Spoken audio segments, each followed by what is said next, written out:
Marilah kita bersalawat kepada Rasulullah sallallahu alaihi wasallam. Ya Rabbi bil Mustafa balligh maqasidana waghfir lana ma madha ya wasi'al karami. Ya Rabbi bil Mustafa balligh maqasidana waghfir lana ma madha ya wasi'al karami. Muhammadun sayyidul kaunaini wa thaqalain wal fariqaini min urbin wa min ajami. Ya Rabbi bil Mustafa balligh maqasidana waghfir lana ma madha ya wasi'al karami. Maulaya salli wa sallim daiman abada ala habibika khairi khalqi kullihim. Ya Rabbi bil Mustafa balligh maqasidana waghfir lana ma madha ya wasi'al karami. Huwal habibul ladzi turja syafa'atuhu likulli haulim minal ahwali muqtahimi. Ya Rabbi bil Mustafa balligh maqasidana waghfir lana ma madha ya wasi'al karami. Marilah kita lanjutkan pembahasan kitab Kifayatul Atqiyah. Sekarang masih halaman 28. Halaman 28 yang tengah. Pasair wahtamma sudah ketemu. Yang al-i'rab tidak kita baca. Langsung ke wahtamma. Bismillahirrahmanirrahim. Wahtamma bil fardil ladzi la yaqrubu min zil ata'i bimithli dzalika akmila. Wahtamma bil fardil ladzi la yaqrubu min zil ata'i bimithli dzalika akmila. Wahtamma, pentingkanlah, itu fi'il amar. Wahtamma, pentingkanlah, bil fardi, dengan ibadah fardu. Jadi pentingkanlah dengan ibadah fardu. Ibadah yang paling penting di sisi Allah adalah ibadah fardu. Lalu akmila paling ujung. Akmila dengan lebih sempurna. Dengan lebih sempurna. Nah, saya terjemahkan yang ujung dulu. Pentingkanlah dengan ibadah fardu dengan lebih sempurna. Jadi ibadah fardu kita pentingkan, kita utamakan, kita dahulukan, lalu kita sempurnakan. Wah, saya sudah rutin ibadah fardu, sholat nggak pernah ditinggal, sholat 5 waktu nggak pernah ditinggal, sempurnakan begitu. Orang yang belum melakukan ibadah fardu, pentingkan ibadah fardu, utamakan, dahulukan ibadah fardu.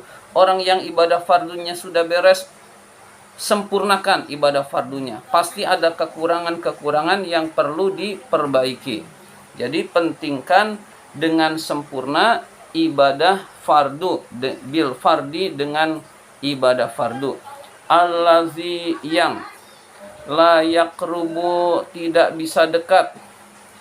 Fa'ilnya seorang hamba. Allazi la yaqrubu, yang seorang hamba tidak bisa dekat.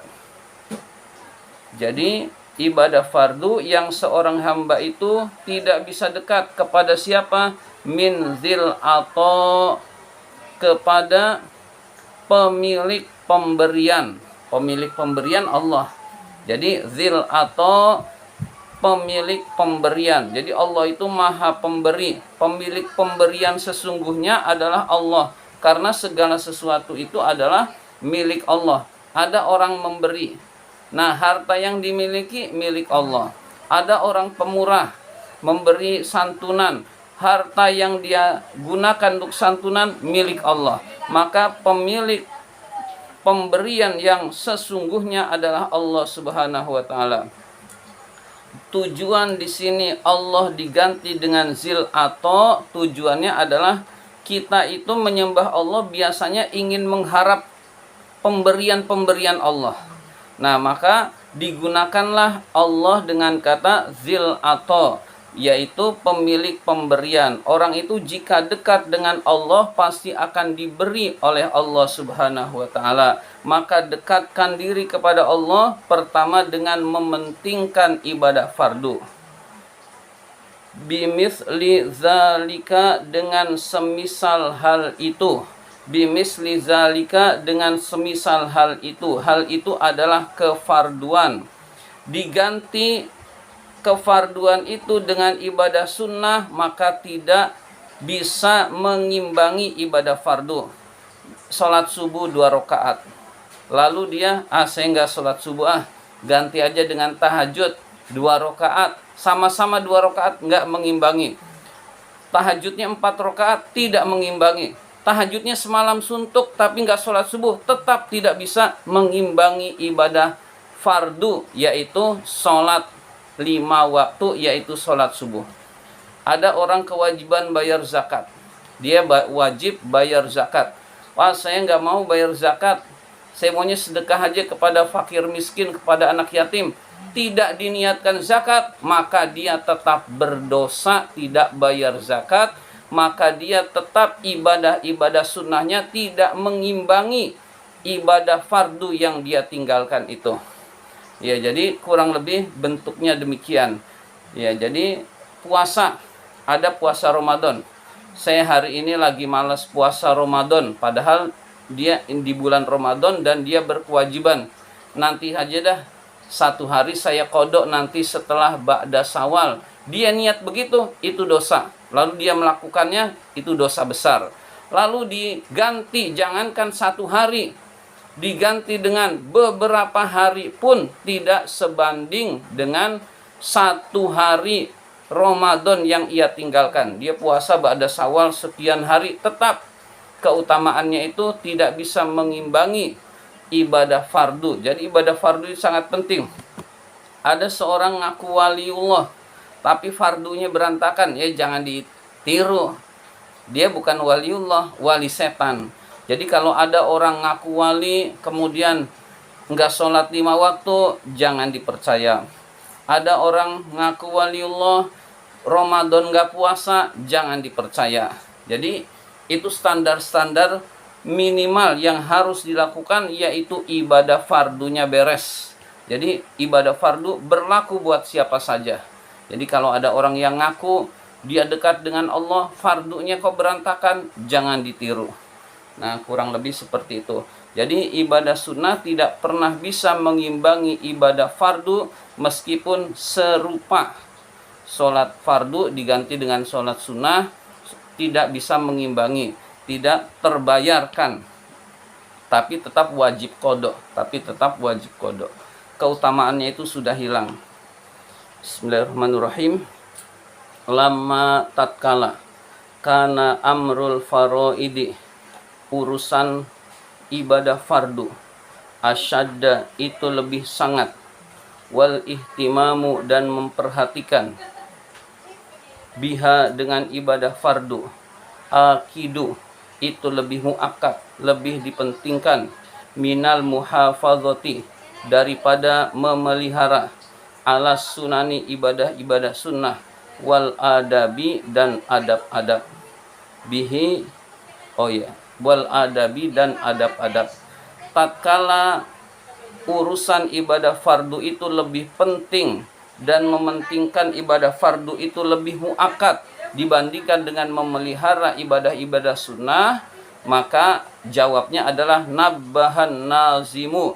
Maka yang menazamkan kitab ini memperingatkan ala zalika, atas hal itu, atas pentingnya ibadah fardu. Jadi tatkala ibadah fardu itu lebih penting dibandingkan dengan ibadah-ibadah sunnah, maka pengarang kitab ini memperingatkan kepada kita semua atas mementingkan hal itu, yaitu ibadah fardu. Daf'an, karena menolak. Ini berarti maf'ul li ajli. Daf'an, karena menolak. Liwahmil jahili, kepada sangkaan orang bodoh. Kepada sangkaan orang bodoh. Menolak sangkaan orang bodoh. Apa itu sangkaannya? Anna fil muhafadzati 'alaiha, bahwa memelihara ibadah-ibadah sunnah kifayatun, bisa mencukupi an adail faraidi, dari melaksanakan ibadah-ibadah fardu. Jadi ada sangkaan orang bodoh. Apa itu sangkaan orang bodoh? Yaitu ibadah-ibadah sunnah bisa mencukupi ibadah-ibadah fardu. Jawabannya adalah tidak bisa. Ibadah sunnah tidak pernah bisa mencukupi melaksanakan ibadah fardu. Misalkan kita punya hutang sholat. Kita dulu waktu masih muda nggak sholat selama setahun. Misalkan umur 15 tahun balik, 16 tahun, selama 15-16 tahun kita tidak sholat. Tidak sholat 5 waktu. Lalu 16 tahun baru taubat kepada Allah Subhanahu wa Ta'ala. Punya hutang 1 tahun tidak pernah sholat. Maka ada sebagian yang mengatakan udah perbanyak ibadah sunnah, nanti ibadah-ibadah fardu yang hutang sholat itu diterima oleh Allah, dia ampuni oleh Allah karena dia sudah memperbanyak ibadah sunnah. Jawabannya tidak bisa. Jawabannya setahun itu dia harus mengkodok ibadah-ibadah sholat fardu yang tidak dia laksanakan. Jadi mulai 16 tahun, tiap habis sholat zuhur lagi 1 kali. Tiap habis asar, sholat asar lagi 1 kali. Dengan niat mengkodok sholat-sholat yang telah lalu. Habis sholat maghrib 1 kali. Jadi 2 kali sholat. Lebih utama mana? Ba'diyah ama mengkodok? Lebih utama mengkodok. Nah, jadi lebih utama mengkodok sholat yang dahulu pernah kita tinggalkan. Itu contoh sholat. Begitu juga contoh zakat sama saja. Puasa juga sama saja. Jadi niatkan kodok Ramadan. Barangkali ada Ramadan yang tertinggal. Kita renungkan nih. Oh iya kayaknya pernah saya wajib tapi nggak melaksanakan. Nah itu kita hitung berapa hari. Oh sekian hari. Niatin sekian hari itu, misalkan dapat 15 hari. Niatin setiap puasa sunnah, jadikan itu kodok Ramadan yang 15 hari itu sampai tuntas. Berarti kita nggak punya utang lagi, plong begitu. Jadi kita ingat-ingat. Tapi kalau benar-benar udah lupa, ya udah ibadah sunnah saja, begitu. Jadi itu kalau mengkodok sholat itu kan kita dulu namanya muda saat iya. Sholat itu suka cepet gitu. Iya. Jadi dikodok sekarang. Kalau mengkodoknya sekaligus 5 waktu, umpamanya di waktu malam gitu sekali. Iya, boleh. Boleh. Jadi bebas waktu Sat ya. Bebas waktunya. Itu saya mencontohkan itu karena mempermudah. Habis zuhur sholat zuhur lagi, habis asar sholat asar lagi, itu dalam rangka mempermudah. Tapi kalau kita bisa langsung 1 malam kodok yang telah lalu, itu lebih bagus lagi. Itu kan saya mencontohkan menyicil kodok sholat karena la yukallifullahu nafsan illa wus'aha. Allah tidak membebani seseorang kecuali sesuai dengan kemampuannya. Semalam suntuk mengkodok, lalu nanti siangnya mengkodok lagi, boleh-boleh aja. Tapi itu berat buat orang-orang tertentu. Maka sebaiknya dicicil sampai lunas hutang-hutang kepada Allah. Kita ingat-ingat lagi, ternyata pernah kita hitung berapa kali sholat, berapa kali ini kita kodok begitu. Lalu kita bertaubat kepada Allah, insya Allah diterima oleh Allah Subhanahu wa Ta'ala. Jadi taubat itu juga perlu ilmu. Maka orang yang taubat itu pasti menuntut ilmu.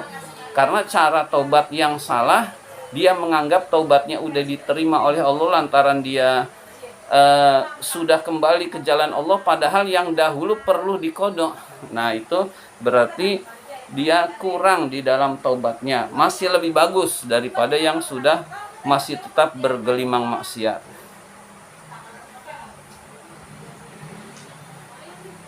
Ya, jadi sangkaan orang bodoh itu menganggap ibadah-ibadah sunnah itu bisa mencukupi ibadah fardu, padahal tidak bisa.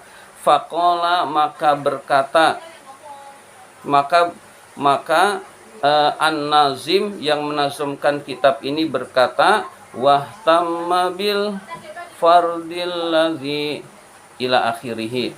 Wahtamma bil fardi alif lam kha artinya ila akhirih sampai akhir nazom. Wahtamma bil fardil ladzi la yaqrubu min zil ato ibimisli zalika akmila. Nah itu nazomnya sudah diterjemahkan yaitu maksud arti nazom itu yaitu i'tani, pentingkanlah, bil fardi, dengan ibadah fardi, dengan ibadah fardu, dengan kewajiban, utamakan kewajiban. Kita sholat subuh sama tahajud banyak keutamaannya, tetap penting sholat subuh. Jadi kita belum bayar zakat lalu kita mengutamakan sedekah, pentingkan zakat. Nah, jadi seperti itu. Kita pentingkan ibadah-ibadah fardu. Allazi la yataqarrabu, yang seseorang tidak bisa mendekatkan diri. Tadi di nazom yakrubu, kalau di sini yataqarrabu. Sarahnya menjelaskan yataqarrabu, yang seseorang itu tidak bisa mendekatkan diri minallahi, kepada Allah, zil atau pemilik pemberian, bisyai'in, dengan sesuatu apapun, mislihi, semisal ibadah tersebut, minat ta'ati, berupa ketaatan pada Allah. Jadi tidak bisa sholat sunnah menggantikan sholat fardu. Yang perlu adalah dia wajib mengkodok sholat fardu. Mengkodok sendiri pun tidak bisa menggantikan secara hakikat, karena yang sudah ditinggalkan itu nggak bisa diganti dengan yang baru dikodok tersebut. Hanya dia sudah nggak dosa karena dia sudah melaksanakan, tapi keutamaan itu hilang, keutamaan yang besarnya hilang. Misalkan ibadah Ramadan, lalu dia sengaja tidak berpuasa, lalu niat nanti mengkodok, lalu dia mengkodok lalu dia menyesal sebagai taubat, tetap saja nilai keutamaan Ramadan itu tidak bisa diganti dengan hari mengkodok, tapi dia sudah enggak berdosa karena dia mengkodok. Ya, jadi seperti itu kurang lebih. Jadi keutamaan fardu itu harus kita laksanakan. Allati laisat bifardin, yang ketaatan itu bukanlah kefarduan. Jadi ketaatan bukan kefarduan tidak bisa mengimbangi ibadah fardu. Wal misliyatu fis surati, perumpamaan ini di dalam gambaran saja. Wa illa jika tidak, itu illa asalnya inla. Jika tidak, fal fardu, maka fardu itu la yumasiluhu, tidak bisa diimbangi syai'un, oleh sesuatu apapun. Jadi ini hanya sebagai perumpamaan. Sebenarnya ibadah fardu itu tidak bisa diimbangi dengan sesuatu apapun. Mengkodok nilainya masih lebih rendah dibandingkan dengan melaksanakan sholat tepat waktu, dibandingkan dengan melaksanakan puasa Ramadan tepat waktu. Jadi sudah bisa tidak diimbangi dengan apapun, tetapi sebagai penggugur dosa dia wajib mengkodok, begitu. Tapi sebenarnya tidak bisa diimbangi dengan apapun. Artinya yang fardu itu usahakan kita laksanakan, karena itu sarana mendekatkan diri kepada Allah. Orang yang ibadahnya semalam suntuk, sholat 5 waktunya kadang-kadang dilaksanakan, kadang-kadang tidak bisa dekat kepada Allah. Orang yang banyak sedekah, lalu zakatnya dia nggak menunaikan zakat, tidak bisa, tetap dia berbuat dosa karena tidak melaksanakan zakat, dan begitu seterusnya. Nah, saya tidak mencontohkan haji. Mengapa tidak mencontohkan haji? Karena haji itu sekarang orang banyak yang belum mampu. Orang karena antrian itu sudah termasuk kemampuan. Antrinya masih lama berarti dia jadi tidak wajib. Dia mampu, kuotanya nggak cukup, kuotanya masih ya antriannya masih sekian lagi, berarti belum wajib begitu. Ini luar biasa haji ini. Haji ini luar biasanya adalah uang haji itu udah nggak ada, udah buat infrastruktur semua. Ada juga yang ditabung di bank dunia, lalu bunganya buat infrastruktur lagi atau dikorupsi. Jadi dana haji nggak ada. Lalu giliran ada haji dimahalin biar cukup. Pokoknya comot sana comot sini, comot sana comot sini biar haji itu bisa berangkat. Ada tambahan kuota, ditolak. Kenapa ya? Ditolak, dananya nggak ada. Padahal umat udah bayar semua. Luar biasa. Tuh dosanya tuh udah nggak kira-kira itu. Luar biasa kondisi negeri ini. Ya, jadi kondisi seperti ini ya, yang penting kita nggak terlibat itu dulu. Bisa memperbaiki. Tapi memperbaiki ini bukan urusan perorangan, berat ya. Ya, jadi urusan kita adalah tidak memakan yang haram, begitu saja dulu. Urusan orang. Kalau kita bisa perbaiki. Nggak bisa, ya kita aja dulu. Jangan ikut-ikutan, jangan ingin kepada yang diharamkan oleh Allah Subhanahu wa Ta'ala. Nah, itu gambaran tentang haji seperti itu, luar biasa. Jadi saya tidak mencontohkan haji itu umat Islam banyak yang nggak mampu. Misalkan ada yang mampu, dia dosa sebetulnya. Misalkan nih, ada antrian banyak, dia rela bayar besar biar urutannya teratas, lalu dipanggil. Lalu ini dikorbankan yang bawah-bawah yang udah antrian sekian tahun, lalu dia bayar, lalu dia bisa haji, itu dosa, menyuap namanya.